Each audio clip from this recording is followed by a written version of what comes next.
నమస్తే పబ్లిక్, అందరు మంచిగున్నారా? సిటీ చూసేటోళ్ళ కోసం మంచి మంచి వార్తలు పట్టుకొచ్చిన కాబట్టి మన ఛానల్ మారవకుండా వార్తలు పురాగా పొడిచేదాకా చూస్తూనే ఉండుండ్రి. సరే మరిగా వార్తలు షాల్ చేసే కంటే ముందుగా కొన్ని హెడ్లైన్స్ ఉన్నాయి, ఆ వీటితోనే శురు చేద్దాం. చలో హెడ్లైన్స్. ఇందిరామిన్ల పథకం షాల్ చేసింది సర్కారు, పేదలందరికీ ఇండ్లు ఇస్తారట బరాబరు.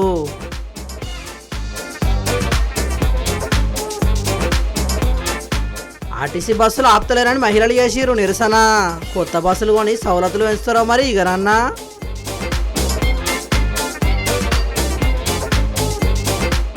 సాగునీటి కోసం ధర్నా చేసిర్రు రైతులు. పంటలు ఎండిపోకుండా చర్యలు తీసుకోండి పెద్దసార్లు.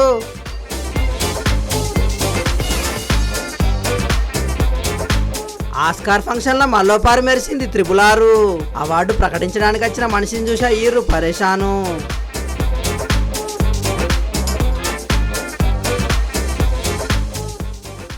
తెలంగాణ మోడల్ అయితే అంటున్నా ఎల్లారెడ్డి.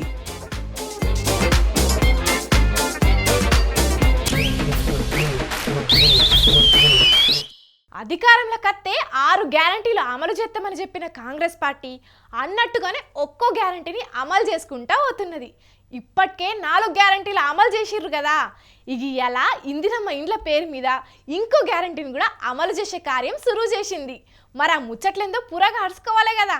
చలో పాండ్రి, మరి ఆలస్యం ఎందుకు?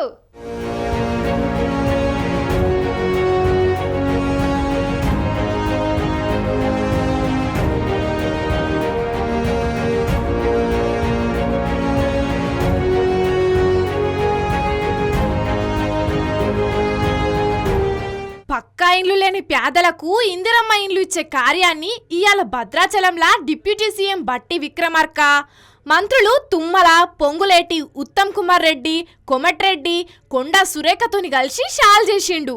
దానికంటే ముందుగాల మంత్రులు ఎమ్మెల్యేలతోని కలిసి భద్రాచలం రామయ్యను దర్శనం చేసుకున్నాడు.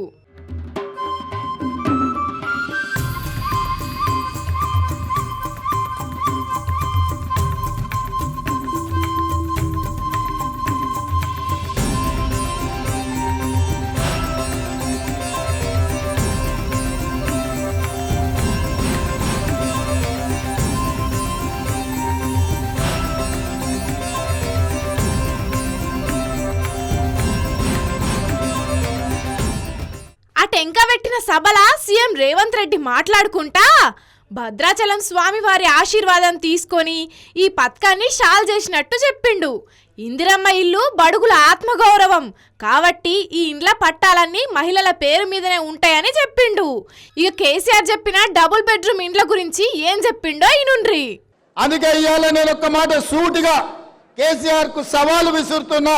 నువ్వు డబుల్ బెడ్రూమ్ ఇల్లు ఇచ్చినా దళితులను ఆదుకున్నా అంటున్నావు కదా. ఏ ఊర్లలో అయితే కేసీఆర్ డబుల్ బెడ్రూమ్ ఇల్లు ఇచ్చిండో ఆ ఊర్లలో నువ్వు ఓట్లు వేయించుకో. ఏ ఊర్లో అయితే ఇందిరమ్మ ఇండ్లు ఉన్నాయో ఆ ఊర్లో మేము ఓట్లు వేయించుకుంటాం. ఈ సవాల్కు సిద్ధమా అని చెప్పి నేను కేసీఆర్ని అడుగుతున్నా. ఎవ్వరు ఇండ్లు ఇస్తే వాళ్ళే ఓటు అడుగుదామని అన్నాడు. ఇక ఇదే ఇండ్ల ముచ్చట్ల సెంటర్ సర్కార్ మీద ఏం విమర్శలు చేసిండో ఇనుండ్రి. ఆయన బీజేపీ ఎన్నికల మేనిఫెస్టోలో చెప్పారు 2022 వరకు భారతదేశంలో ఉన్న పేదోళ్లకు 100% ఇండ్లు కట్టిస్తాం. ప్రధానమంత్రి ఆవాస్ యోజన పథకం కింద దేశంలో ఉండే ప్రతి పేదవాడికి ఇల్లు కట్టిస్తా అని అడిగాడు. నేను ఇవాళ సూటిగా కిషన్ రెడ్డి గారిని, ఆయన డాక్టర్ లక్ష్మణ్ నేను అడుగుతున్న ఈ వేదిక మీద నుంచి మీడియా మిత్రుల సాక్షిగా ఈటెల రాజేందర్ని అడుగుతున్నా. ప్రధానమంత్రి ఆవాస్ యోజన కింద తెలంగాణ రాష్ట్రంలో మీరు ఏడ ఇల్లు కట్టించిందో చూపిస్తారండి. మీరు ఏడ ఇల్లు కట్టిస్తే ఆ ఊర్లో ఒక్క ఓటు కూడా మేము అడగం. ఆ ఓట్లన్నీ మీరే వేసుకోండి. మీ ఎన్నికల మేనిఫెస్టోలో లేదా 2022 వరకు ప్రతి పేదవాడికి ఇల్లు ఇస్తామన్న మాట వాస్తవం కాదా? తెలంగాణ రాష్ట్రంలో బీజేపీ ఎన్ని ఇల్లు ఇచ్చిందో ఇవాళ సమాధానం చెప్పాలి ఓట్లు అడగనికి వస్తే. ఇండ్లు కట్టించుట్లా ఇటు రాష్ట్ర ప్రభుత్వం అటు సెంటర్ ప్రభుత్వం రెండు కూడా ఫెయిల్ అయినాయి. అదే మేం మాత్రం బరాబర్ ప్రతి పేదవానికి ఇందిరమ్మ ఇల్లు ఇచ్చి తీరుతామని అన్నాడు. తెలంగాణలో మొత్తం 4.5 లక్షల ఇండ్లు ఇయ్యబోతున్నాం. దీనికోసానికి 22,500 కోట్లు ఖర్చు చేస్తామని చెప్పిండు. కాంగ్రెస్ ప్రభుత్వం అధికారంలో ఉన్నప్పుడు 400 ఉన్న సిలిండర్ ధర ఇప్పుడు 1200 అయ్యింది. 55 రూపాయలున్న పెట్రోల్ ధర 110 రూపాయలు అయ్యింది. 50 రూపాయలున్న డీజిల్ ధర 100 రూపాయలు అయ్యింది. మళ్ళా పేద ప్రజలు సిలిండర్లు అటకెక్కించి కట్టెలపై పెట్టుకునే పరిస్థితి వచ్చింది కాబట్టి ఇందిరమ్మ రాజ్యంలా 500 రూపాయలకే గ్యాస్ సిలిండర్ ఇచ్చే కార్యాన్ని కూడా ముంగటేసుకున్నామని చెప్పిండు. మొత్తానికైతే లోక్సభ ఎన్నికలు దగ్గర పడుతున్నాయి కాబట్టి ప్రజలకిచ్చిన హామీలన్నింటినీ అమలు చేసే పని జల్దీనే చేస్తున్నది చేతిపాటి సర్కారు. మరిగా కాంగ్రెస్ పార్టీ సర్కార్ ఎంతమందికి ఇందిరమ్మ ఇండ్ల కింద 5 లక్షల రూపాయలతో నట్టుగా ఇంటి జాగ కూడా లేనోళ్లకు ఇంటి జాగతో నట్టుగా ఇంటి నిర్మాణం కోసానికి 5 లక్షల రూపాయలు ఎంతమందికి ఇస్తారో చూడాలే మరి.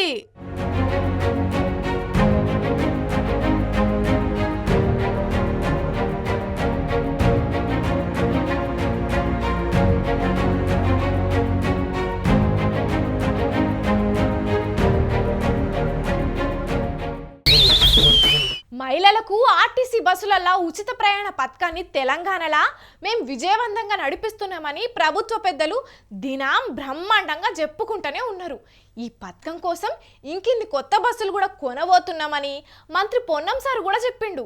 కాకుంటే ఇప్పుడు గీడ పరిస్థితి ఎట్లున్నదో చూడుండ్రి.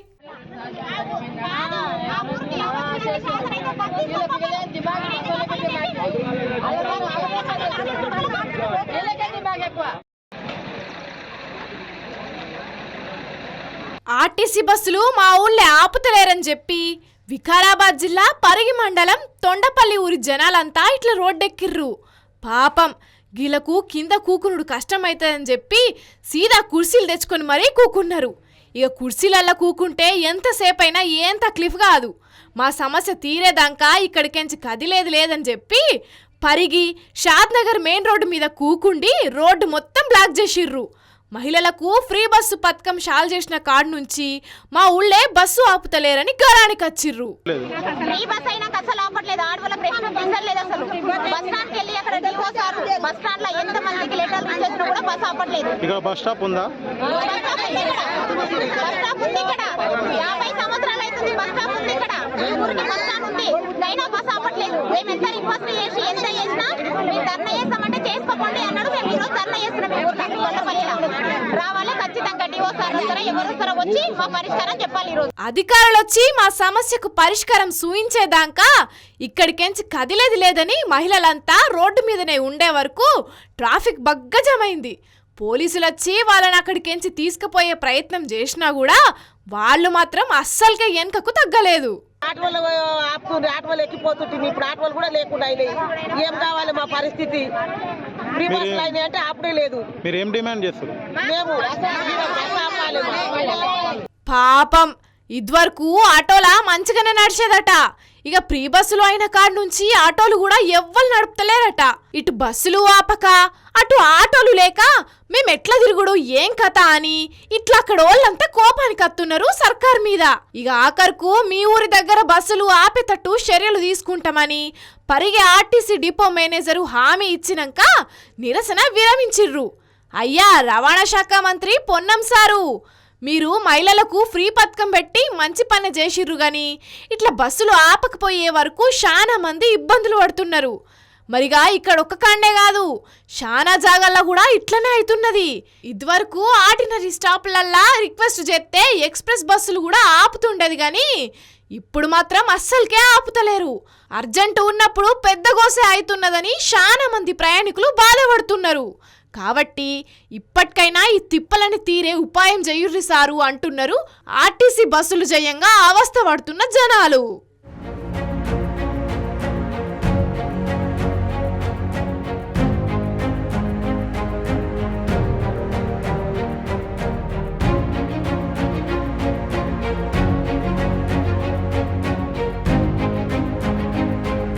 Model model super model model model Telangana model ఈ స్లోగన్స్ వింటే యాదకొచ్చేది ఎవరో తెలుసు కదా.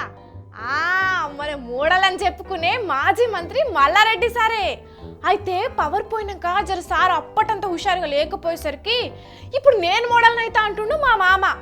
ఈయన మోడలేందో మనకి టార్చర్ ఏందో, ఇంతకు ఈయన ఏం చేస్తున్నాడో కదా. పాలమ్మిన పూలమ్మిన అందుకే ఇవాళ ఇస్మార్ట్ ఎల్లారెడ్డినైనా ఇంతగానే కాలే. ఓహో, మోడల్ అయితే అని పేరు కూడా మార్చుకున్నావా మామా? కంటెంట్ కు తగ్గట్టు ఉండాలంటే ఆ మాత్రం ఉండాలి. అయినా పేరు ఏదైనా నా లెక్క ఇస్మార్ట్ ఉన్నోళ్ళు ఎవరన్నా ఉన్నారా? ఎవరు లేరు. ఏ హీరో కూడా నా లెక్క లేడు. నేను ఎంత ఇస్మార్ట్ ఉన్నా మస్తున్నా, మళ్ళా ఏంటంటే ఇంత ఇస్మార్ట్ ఉంటాడు ఎవరితో కాదు. అరే ఎవరు ఉండరమ్మా. నువ్వు ఎంత బిల్డప్ ఇచ్చినా ఎల్లారెడ్డి అర్జున్ రెడ్డి కాడుతీ. నాకేం తక్కువ. నన్ను మంచి మంచి మన తెలుగులో ఉన్న డైరెక్టర్లు అడుగుతున్నారు, ఎల్లారెడ్డి అన్నా నువ్వు మస్తు ఉన్నావే, మస్తు యాక్టివ్ ఉన్నావు, నువ్వు హీరోకు కావాలి, నేను హీరోను చేద్దాం, నీతో మంచి మంచి సినిమాలు చేద్దామని నన్ను అడుగుతున్నారు. అయినా నేను చేస్తలే, నాకేం తక్కువ. ఆహా, చేస్తున్నారా మరి? ఇగో చాలా డైరెక్టర్లు కూడా నన్ను అడుగుతున్నారు. నేనేమంటున్నా అంటే క్యారెక్టర్లు వెనక బండి పోయే క్యారెక్టర్లు నేను చేస్తే హీరో క్యారెక్టర్లే చేస్తా, ఎందుకంటే నాకంత టాలెంట్ ఉన్నది.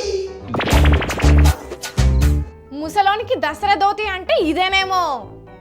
అరే ఫోన్ వస్తున్నది. హలో, అరే రవంతరెడ్డి ఏమంటారా? రవంతరెడ్డి బొందర పెట్టి తొక్కుతావని ఆడవాడ్రా పశ్చిమ సభ. అరే తొడగొడుతున్నారా? నేను తొడగొడుతున్నా, బాగానే పిసికి తప్పుతా. అరే అరే నేను తొక్కి బట్టి నారదీయకపోతే ఎవరితో పెట్టుకుంటున్నావురా నువ్వు? ఎల్లారెడ్డిరా ఇక్కడ అర్థం కాదురా, నా తోడు పెట్టుకోలేవురా బిడ్డ, నువ్వు అయిపోతావురా మధ్యలా. నాతో పెట్టుకోలేవురా రే, పిసికి చంపుతా, కోసి కారం పెడతా, కొందరేసి తొక్కుతారా నా ప్యాంట్. సోషల్ మీడియాలో నాకు ఎటువంటి పాపులారిటీ ఉన్నది. అరే నీకు తమ్ముంటారా చూసుకుందాం, ఎల్లారెడ్డి తోడు పెట్టుకుంటావురా పెట్టాయి. ఓ ఎల్లారెడ్డి మామ, నువ్వు నిజంగానే హీరో అని ఫీల్ అయిపోయి ఇష్టం ఉన్నట్టు మాట్లాడుతున్నావు. జర ఓపిక పట్టు. మమ్మల్ని ఎవరు ఆపుతారు? ఎవరు ఆపారు? గద్ద ధైర్యం ఎవరికన్నా ఉన్నదా? ఈ ఎల్లారెడ్డి నా పేరుతో ధైర్యం. వద్దు ఎల్లారెడ్డి మామ, ఓడలు బండ్లైతాయి, బండ్లు ఓడలైతాయి.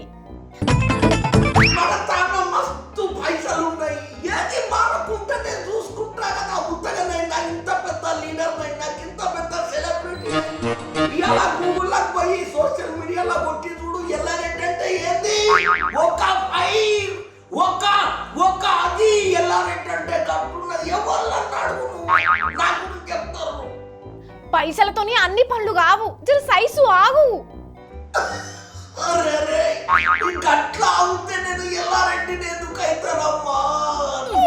అమాయకంగా ఉండవు తల్లి, నీకు దండం పెడితే.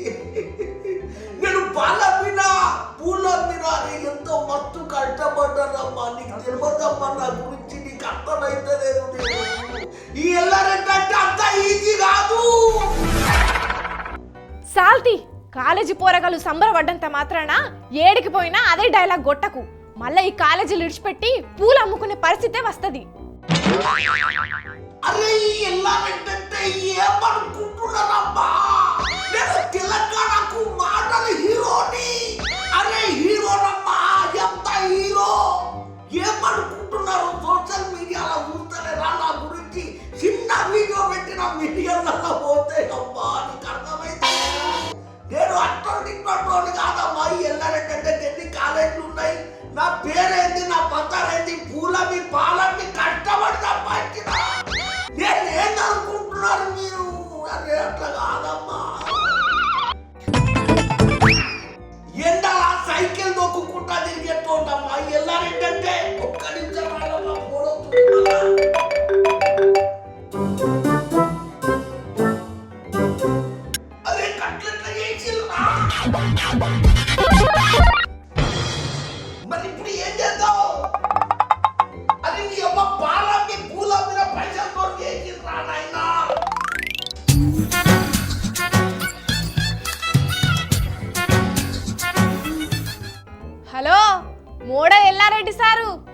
నిజంగానే స్మార్ట్ సారు.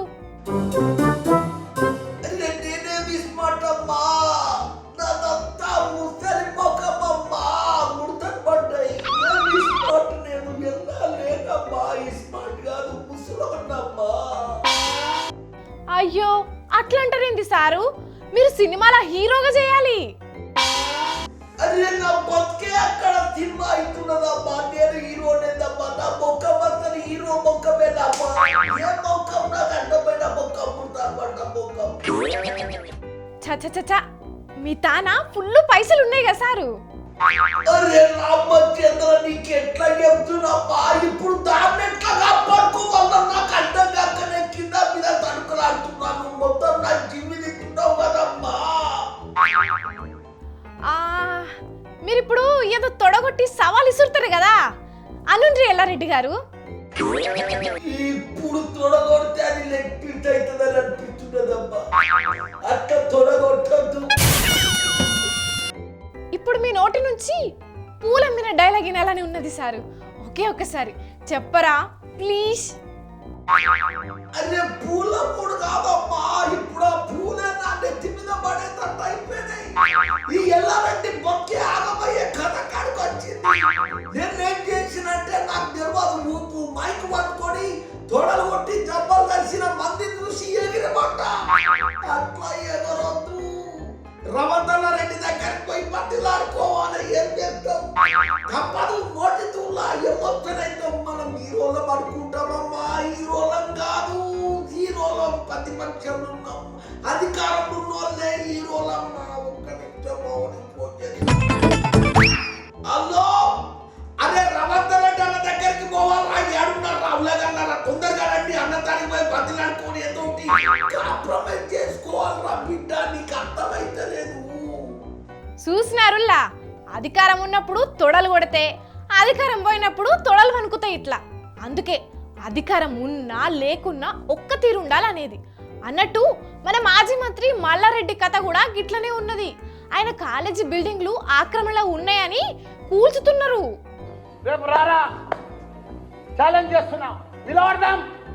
నువ్వు ఓడిపోతే, నువ్వు గెలిస్తే నేను రాజకీయంలోకి వెళ్ళి తప్పుకుంటారా? రేయ్, నేను రాజకీయంలోకి వెళ్ళి తప్పుకుంటారా? కానీ నువ్వు గెలిచి చూపిరా, నువ్వు దమ్ముంటే. అందరికి చెప్తున్నావు కదా, 20 గంటలాగు, 15 గంటలాగు, 2 ఏళ్ళలాగు, మనమే వస్తున్నాం. ఇప్పుడు ట్రైలర్ చూపిరా నువ్వు గెలిచి. చూస్తుంటే మల్లారెడ్డి సారు కాంగ్రెస్ లో జాయిన్ అయ్యేటట్టే ఉన్నాడని అందరు అనుకున్నారు. కానీ మల్లారెడ్డి సార్ కొట్టిన ఈ సవాళ్ళు చూసిన ఇంకొందరేమో మల్లారెడ్డి సారు కాంగ్రెస్ లెక్క అత్తనని పోయినా దండగనే. ఎందుకంటే ఆడున్నది కొడంగల్ సింహం రేవంత్ రెడ్డి. ఆయన ఉండగా కాంగ్రెస్ లకు మల్లారెడ్డి అచ్చుడు కాని పని అని అంటున్నారు ఇంకొందరు. చూద్దాం మరి ఏం కథ అవుతుందో మల్లారెడ్డి సార్ కథ. పంటలు మండుతున్న కొద్దీ రైతులకు మస్తు గోసెత్తున్నదుల్లా. పంటలు చేతికచ్చేయాలకు సాగునీళ్ళు రాక పంటలు ఎండిపోయే పరిస్థితి మోపైతున్నది చాలా ఏరియాలల్లా. కాల్వ నీళ్ళ మీదనే ఆధారపడ్డ రైతుల బాధలు వర్ణనాతీతంగా ఉన్నాయి పోండ్రి. గందుకే గిడ కొంతమంది రైతులు ఏం చేసిర్రో మీరే చూడుండ్రి.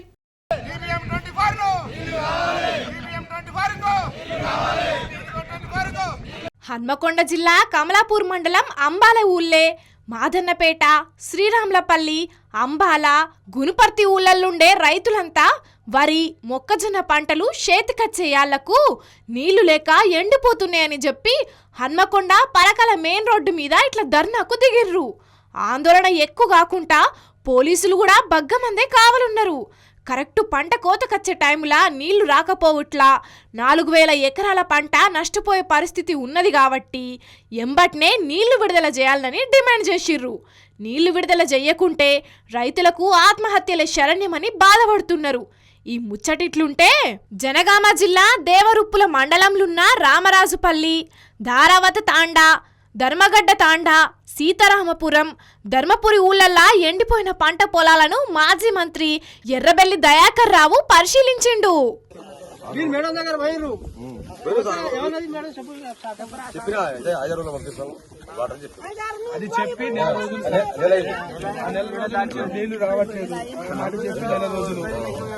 ఎమ్మెల్యే దగ్గరికి పోయి నీళ్లు విడుదల చేపియుర్రని మొరబెట్టుకుంటే 5-6 రోజుల్లో ఇత్తమని చెప్పిందట గాని నెల రోజులు గడిచినా నీళ్లు రాకపోయే వరకు పొలాలన్నీ ఎండిపోతున్నాయి.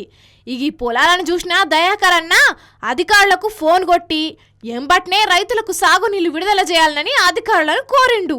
పోయినసారి మనం మంచిగా ఇచ్చాము 4-5 నెలలు ఇచ్చి ఇప్పుడు ఏమైంది మరి?